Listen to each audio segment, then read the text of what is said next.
The air hung thick and heavy, a heat prickling at the back of my neck. My glands swelled unnaturally.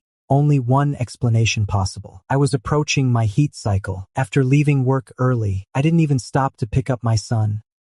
I rushed home instead. I was an omega born into this world alone. There were no others like me, no second gender existed here, which meant no suppressants could ever help me through it. Others could detect my pheromones, but they didn't react to them. The elevator was thick with orange blossom scent.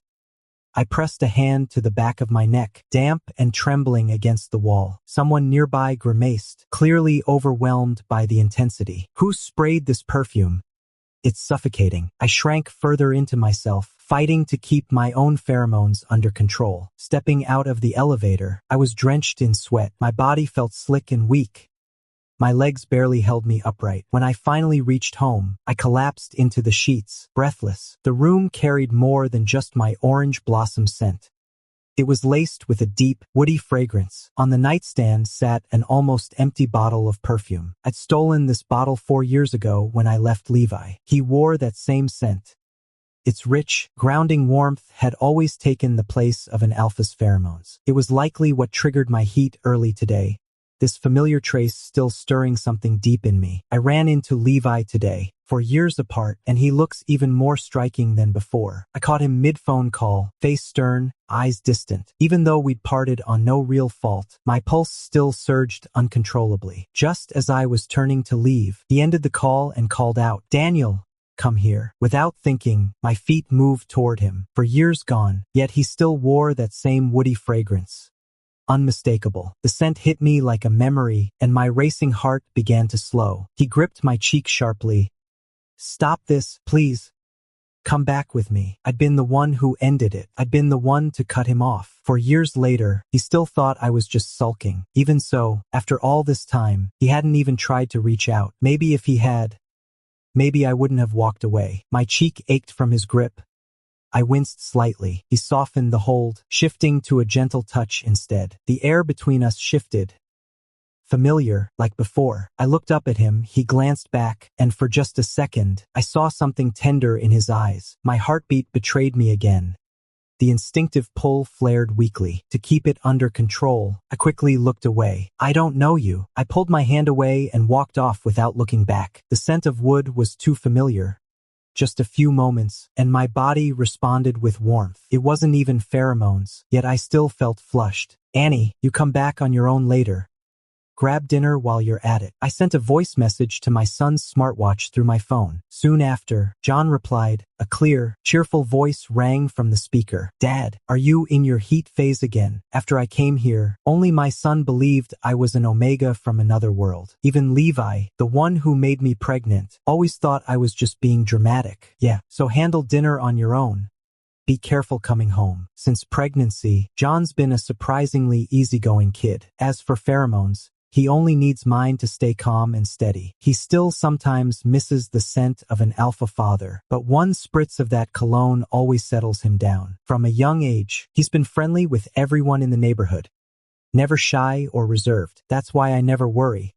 He manages to get home from kindergarten and pick up dinner on his own. Once I confirmed John was safe, I retreated back under the blankets. My body felt like it was burning from within, heat spreading through every limb. I couldn't help but think of Levi from this morning. All because of him. If it weren't for him, I wouldn't be going through this heat cycle so early. The rising heat refused to fade, leaving me no choice but to find another way. Cold water poured from the faucet, slowly filling the bathtub. Submerged in the chill, I exhaled softly, relief washing over me as the warmth began to fade. But not long after, the heat returned, creeping up again. Holding my breath, I sank deeper into the water, letting the cool embrace wrap around me. Soon, John's voice drifted in from outside. "Dad, I'm back. I found someone for you." The kid must have been sneaking into those ABO stories online again. Besides me, there's no other omega or alpha left in this world. I ignored him, lifting my head just enough to breathe before sinking back under. Before I could even adjust, the bathroom door slammed open. John's voice rushed in, urgent and sharp.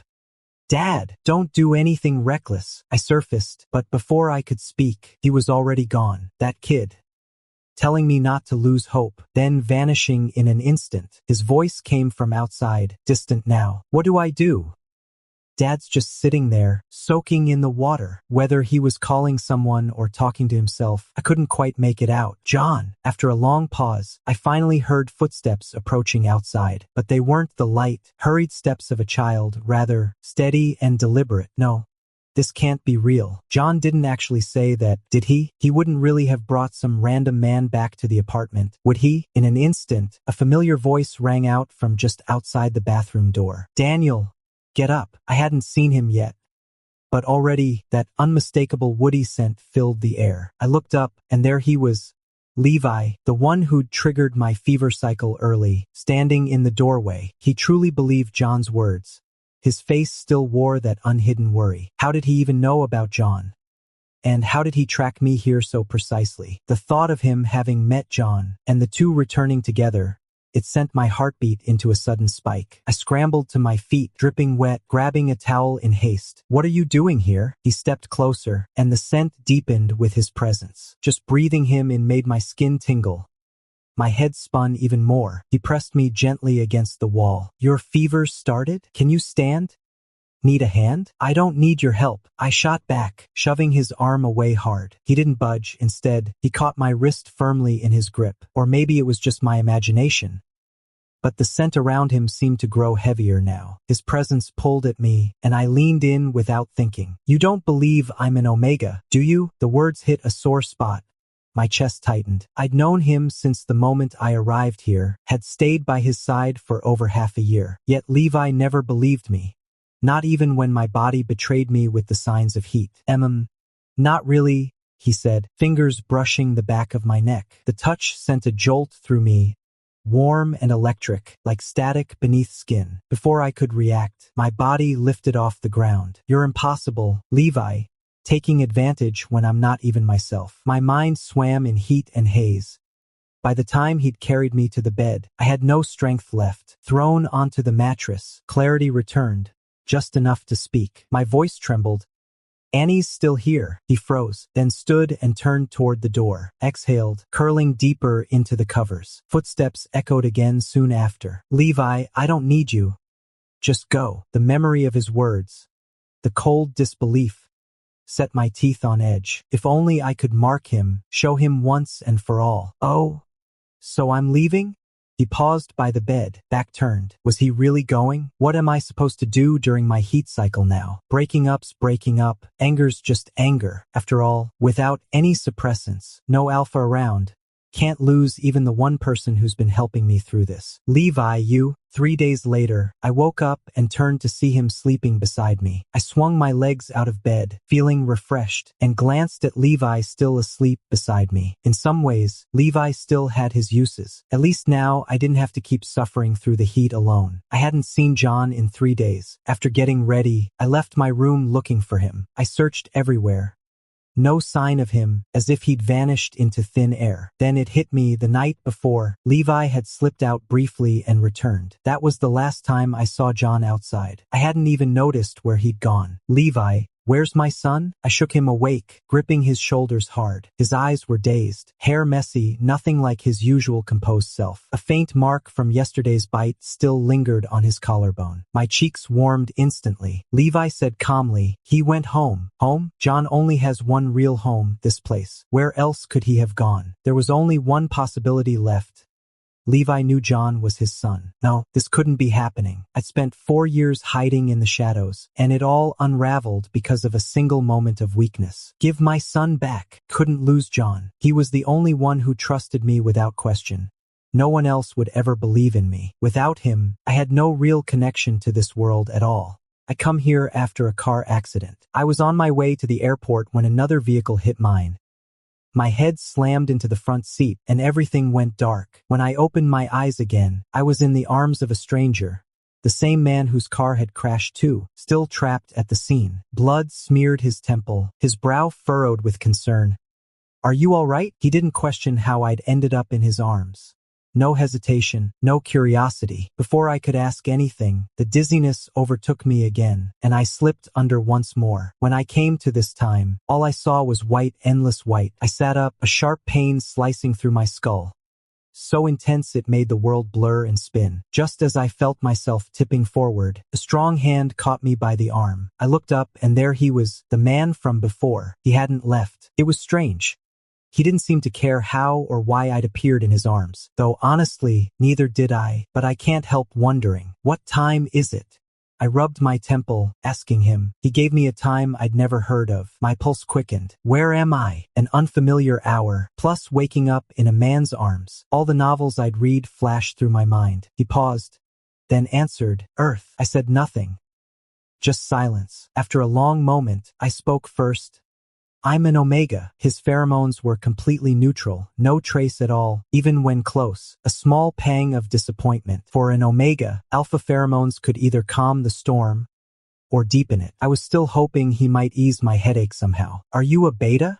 I asked cautiously. He didn't answer, just walked to the bedside table and pressed the call button. Who are you? I asked again, not expecting an answer. Levi. Then, are you a beta? I couldn't resist asking once more. Levi glanced at me, his expression unreadable, almost strange. A second later, his voice came calm and clear.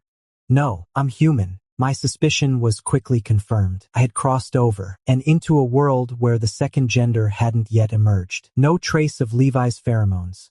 Neither him nor the nurse gave off any scent at all. I whispered to Levi, so this world doesn't have a second gender? Don't know. For some reason, Levi kept frowning at me, his expression heavy with quiet resignation. In this world, aside from Levi, I knew no one else. When it came time to leave the hospital, I naturally followed him home, my dependence on him growing as something inevitable. We were inseparable, thrown together by the sudden fever that gripped me. Before long, we found ourselves together. He seemed reserved and quiet most days, but during my fever, he held me close, murmuring soft reassurances that made my chest ache in the best way. Every word was gentle, just enough to make my heart melt and cheeks warm. Even knowing he wasn't an alpha, I still begged him to mark me just once. Are you sure? He asked it like a warning.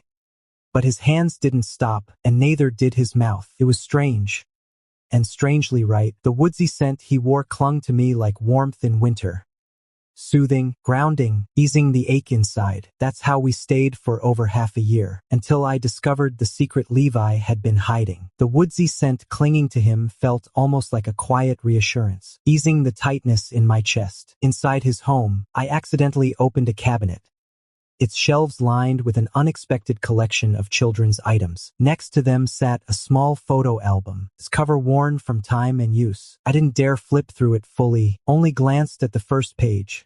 There, a newborn's portrait stared back. My hands trembled as I closed it again. Levi had a child, but there was no sign of another person in his life. Still, the toys and album weren't proof, just clues wrapped in silence. The things in the cabinet, are they your child's? Levi, you have a kid, don't you? When I asked, he only frowned. No words, no explanation. If he'd said something, maybe I would have believed him. After all, I'm an omega. His scent calms me. His presence eases my heat cycles. And in this strange world, the only person I truly know is him. I didn't want to lose that sense of safety he gave me, but he said nothing at all. That same night, I asked for a breakup and moved out. Irony struck hard. Soon after, I found out I was pregnant. To keep the baby hidden from Levi, I went into hiding. In this world, men don't carry children. If he ever found out, what if he tried to take me away? Or worse, force a procedure? I raised my child alone after giving birth in a back alley clinic. For years had barely passed when, just as my son started kindergarten, Levi found me. You already have your own child.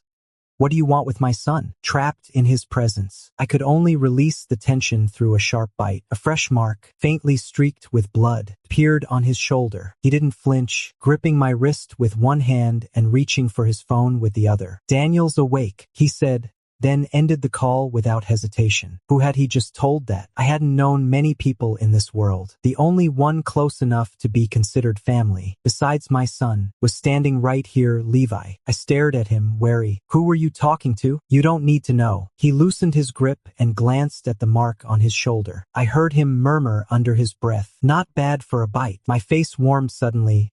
I changed the subject. "Aren't you curious how I ended up with a son?" He gave me a brief look. "You said you were an Omega, didn't you?" So he still believed I was an Omega. But that couldn't be right. That would mean he thought John was our child too? "Anan isn't your son," I lied, staring straight ahead. He looked at me once more, then quietly got out of bed and walked away. For no reason, a flicker of guilt crossed me.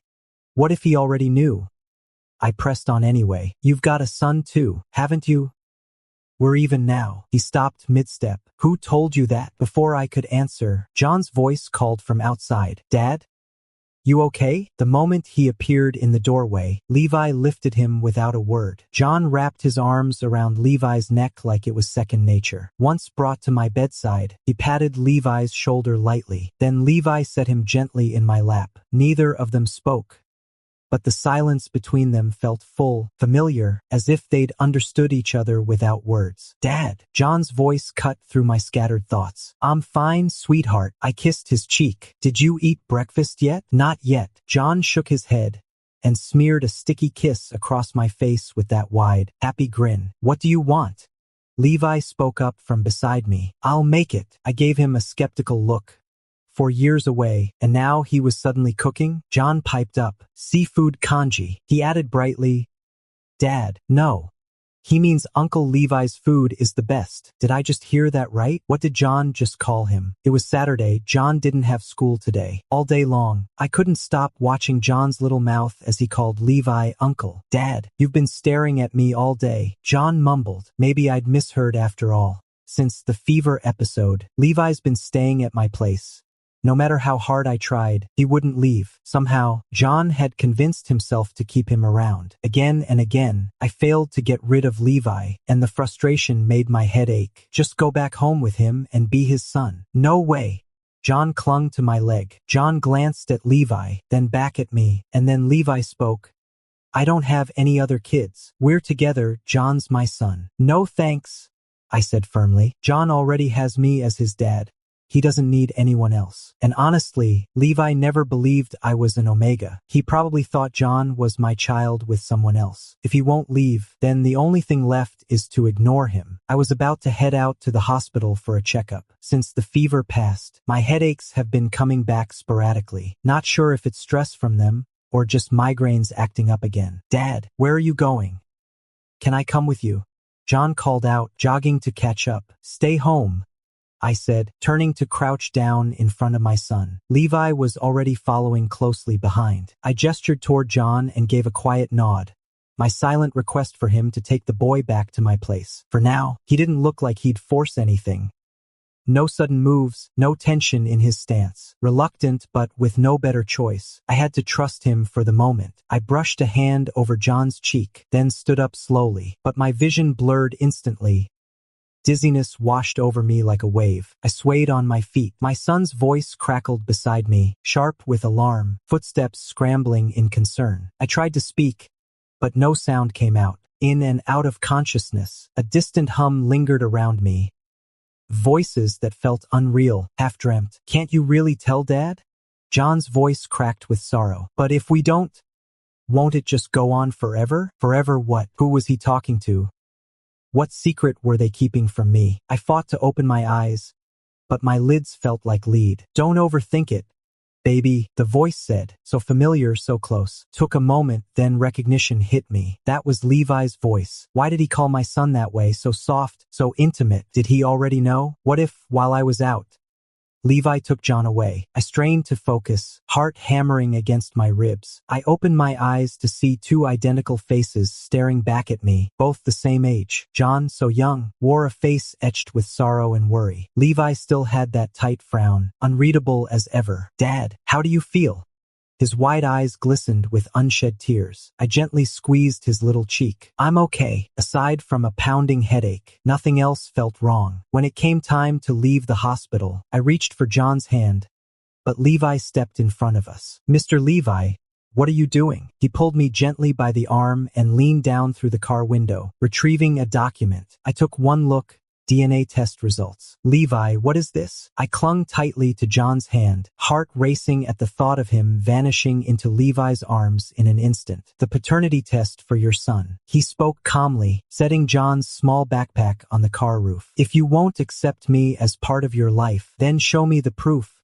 Clear and final." I didn't need to read it. I knew exactly what that paper would say. The secret I'd buried for 4 years, pulled out in a single, fragile sheet of paper. My breath caught for just a moment before I could steady myself. I lowered my eyes, suddenly unable to meet Levi's gaze. "My son isn't yours. You're not some other kid anymore.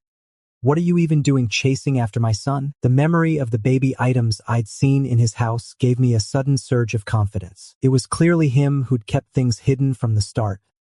Definitely not me. He should be the one feeling guilty. In the end, I still took John back to Levi's place. As soon as we stepped inside, John moved straight to the entryway closet and pulled out a pair of slippers. "Dad, here." The slippers weren't brand new, and there were 2 others, smaller and larger, beside them. Clearly a matching set for parent and child. They must belong to Levi's kid. A tightness filled my chest.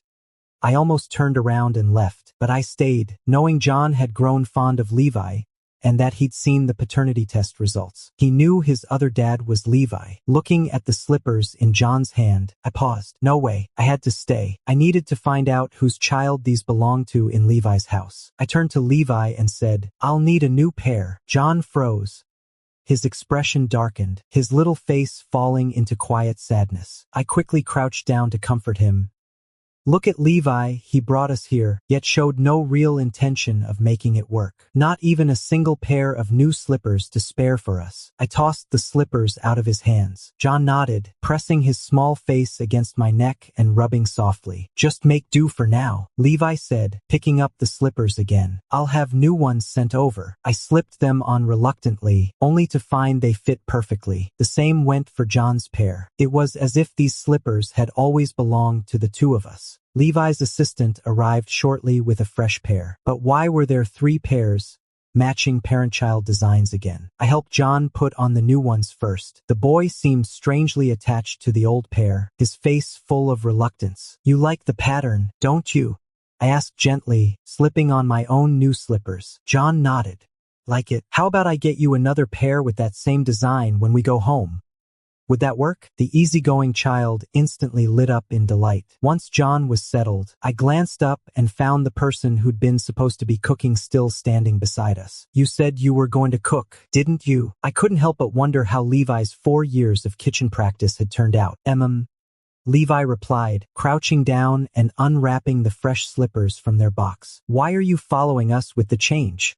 I said, a hint of irritation in my tone. "I'd rather die than wear matching slippers with Levi." "Worn out," Levi said, his tone flat. Without waiting for a reply, he kicked off his shoes and headed into the kitchen. While Levi was busy cooking, I wandered through his home, familiar yet foreign. Everything was just as I remembered from when I lived here.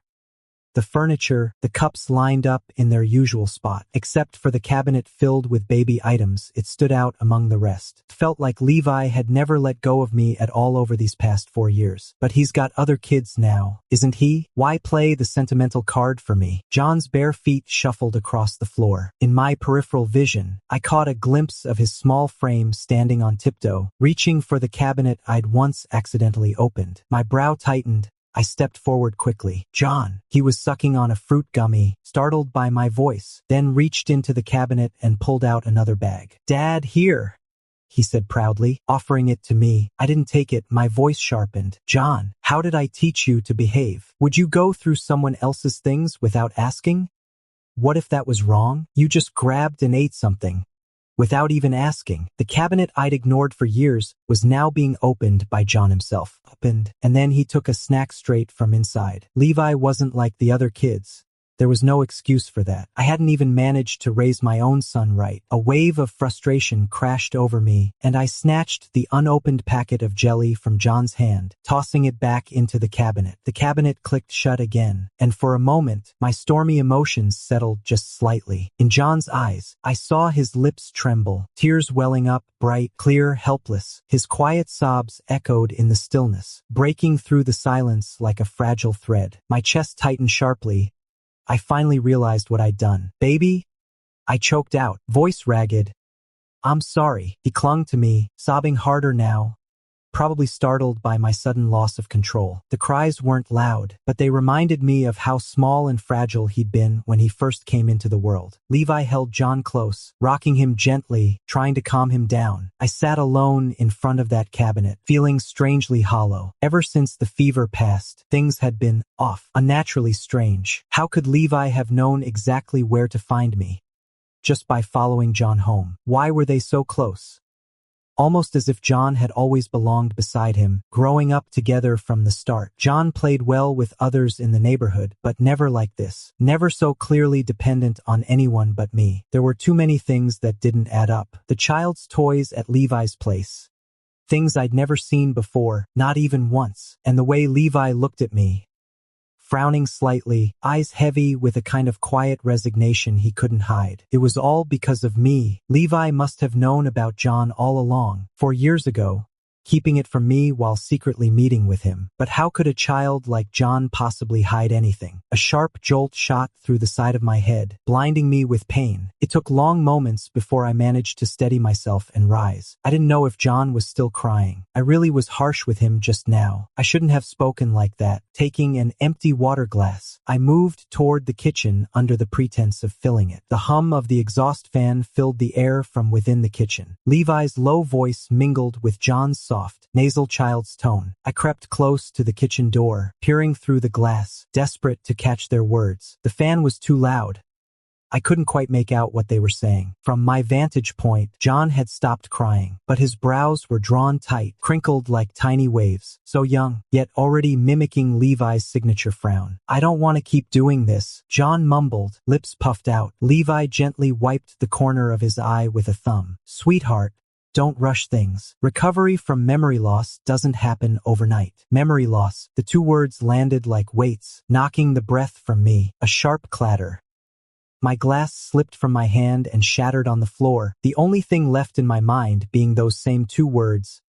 Amnesia. The kitchen door flew open, revealing two faces, one adult, one young, that mirrored each other too closely to ignore. "Daniel, Dad." I stared at them both, a sharp ache piercing my skull.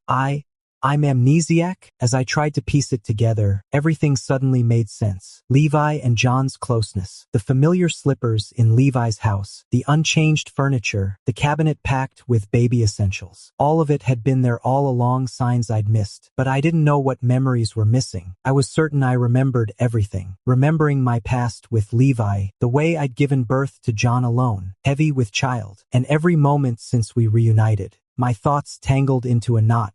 So much so that the diagnosis slip was nearly crumpled in my grip. John quietly took it back, smoothing out the creases with care. Levi said I wasn't just amnesiac. I'd also lost some sense of reality. "You're telling me my journey here was fake?"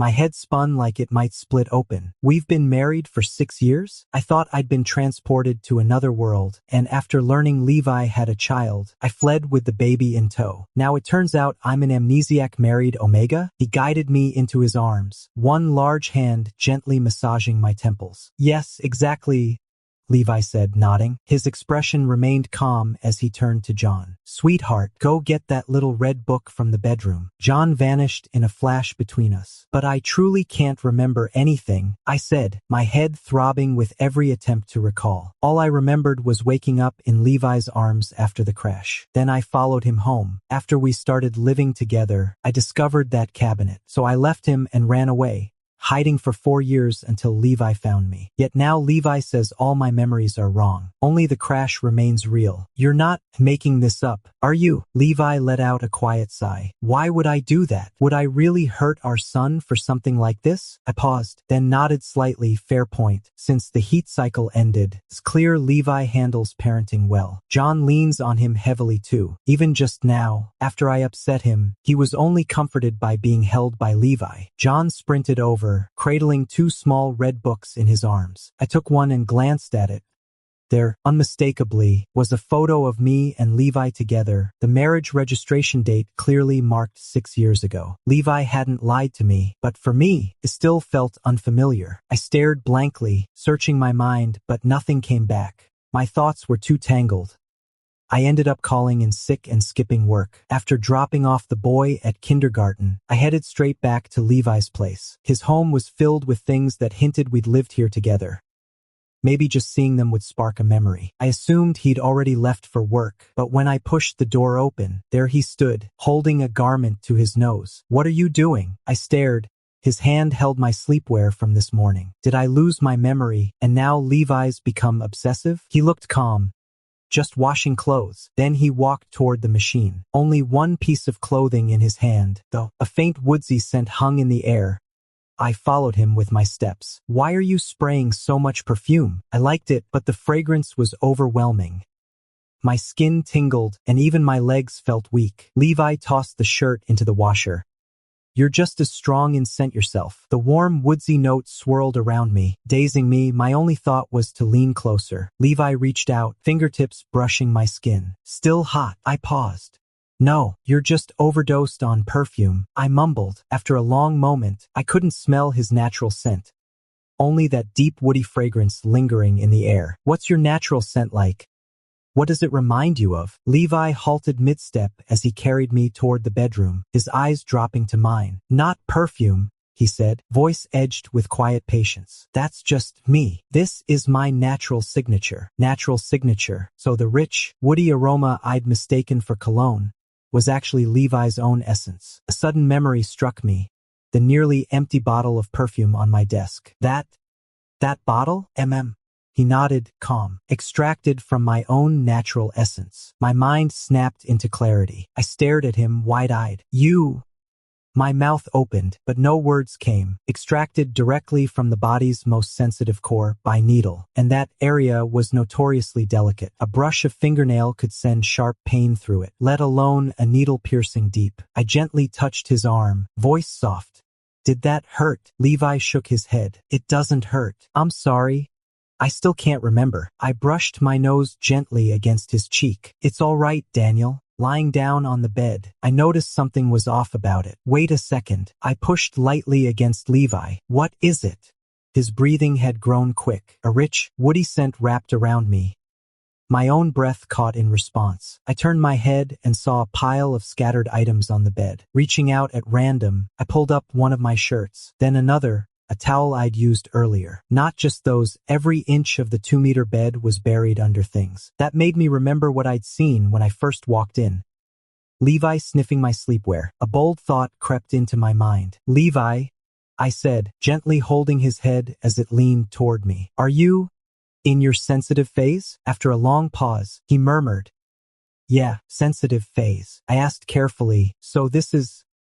like nesting? The words died on my lips as he pulled me close, his presence overwhelming, warm, steady, a quiet intensity that wrapped around me like the deep scent of cedar and earth. I barely registered the thought of my son getting home from school until I gently nudged his shoulder. Come on, I murmured. He'll be here soon. The deep, earthy warmth of him pressed in thick, enveloping, unmistakable. I thought about my son, who would be getting out of school soon. Get up, I said, gently moving his head aside. Your son's getting out soon. Soft kisses rained down, light and fleeting. His grandmother will pick him up. Daniel, do you remember now? I tried to recall something just out of reach. Fragments of memory flashed through my mind like old film reels. Nothing clear. I shook my head helplessly. I can't remember. Then we'll keep trying, Levi murmured, his lips returning to mine. Maybe it'll come back this way. 3 days later, I saw my son again. Dad?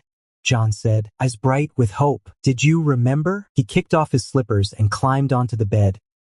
Daddy said he went to help you. I shot Levi a look. What nonsense is this? Still not coming back to me, I said, brushing my son's round little face, worried he'd feel hurt. John smiled faintly. It's all right, Dad. Take your time, Levi added. Levi slipped out of bed and headed to the kitchen. I held my son close as we sank back into the warmth of the mattress. The faint scent of milk still clung to John, blending with the earthy wood aroma of the bed. A quiet, unfamiliar calm settled over me. I stared at his peaceful face as fragments of memory flickered through my mind. Suddenly, John seemed to shrink back into infancy.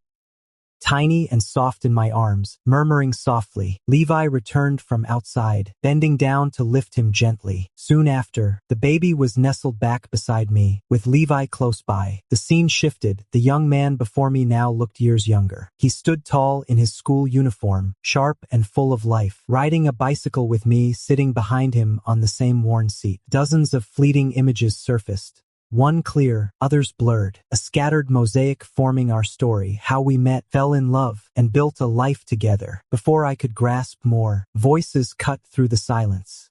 A sharp, urgent cry. Daniel! Daniel? Dad, wake up! Please, Dad! I frowned, straining to open my heavy eyelids. My son's tear-streaked face pressed into my chest, and I held him tightly, his small body warm and soft. I looked at Levi, whose eyes were filled with quiet worry. I'm fine, I said, just drifted off to sleep, but something's coming back to me now. At that, Levi exhaled, his shoulders relaxing slightly as he rubbed the bridge of his nose. He leaned in and brushed a gentle kiss against my lips, then one more on John's forehead. No need to rush, he murmured. Just remember us, and the baby, that's enough. Just stay present. John tilted his face upward, his cheeks still damp with tears, pressing them softly against my skin. Daddy, just remember me and Papa, he whispered. I do, I said, ruffling the back of his head gently. Their quiet comfort settled over me like a blanket, slowly easing my restless mind. As they'd said, there was no need to hurry. And in truth, I loved Levi and our son deeply. They loved me too, with a warmth that felt like home. Someday, all the pieces would come back to me. Levi's perspective. After the accident, my husband's memory became confused. He believed himself a stranger from another world, the only Omega in this one. To keep things stable, I've kept my information to a minimum and briefed the doctors and nurses accordingly. He's forgotten everything. Our history, our everyday life together, our 5-year-old son. All of it. Daniel remembers nothing now, his mind scattered like shattered glass. The doctor advised me not to push him, to let time do its work gently. What else can I do? All I can do is play along. He asked me if I was a beta, like he'd forgotten my nature entirely. The truth of who I am has vanished from his mind, and that cuts deeper than words. He's erased me completely, from memory to emotion. And though it stings, there's nothing left but resignation. Since he doesn't remember our son, I've asked my mother to bring John to live in the house under Daniel's name. Meanwhile, I'm still figuring out how to get him back into my life. He's already starting to rely on me. Still, he's mine at heart. Deep down, he never stopped loving me. So in his broken mind, we still found each other again. Everything is slowly turning around for the better. I've been thinking, once he's stronger, maybe I'll surprise him with a secret.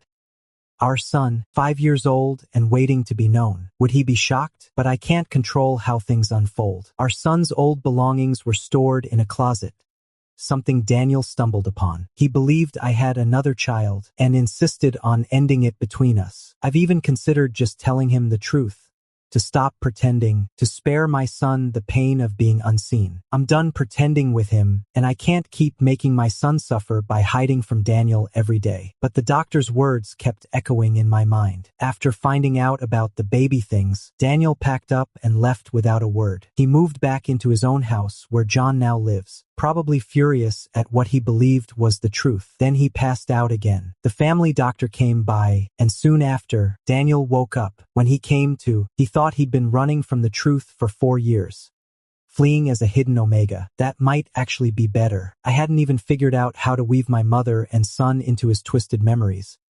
But he did it for me. Reluctantly, I ended up moving in across the street from him, watching from a distance, avoiding any eye contact, while still secretly reaching out to my son. Luckily, John is smart and easygoing. He's actually taken joy in caring for his confused father, though every day he still hides to cry to me, saying Dad still hasn't remembered anything. When Daniel entered his fever phase, my son let me know right away. He's surprisingly clear about it. He believes he's the only Omega in the world, and that only I can help him through this. So I wasn't turned away. After the fever passed, I realized I couldn't keep playing it safe like this forever. Can wait, but my son can't. He fell asleep in my arms, dreaming of begging for Daniel to remember. After consulting with the doctor, I began gently rekindling memories in Daniel. I showed him the DNA test confirming John's paternity and brought them both home. Coincidentally, my long-dormant sensitivity flared up again. Perhaps it was the information serum at work or something deeper. Daniel said he remembered a fragment of the past. Turns out, my wife really does love me. As soon as the serum took effect, his body responded to our history. He even recalled moments from John's childhood. Still, I told him to take it slow, no rush. The doctor said the same thing. There's plenty of time ahead. We've got years left, and John is still young. If he doesn't remember everything, it doesn't matter. We have so many moments yet to build. No need to dwell on what's past.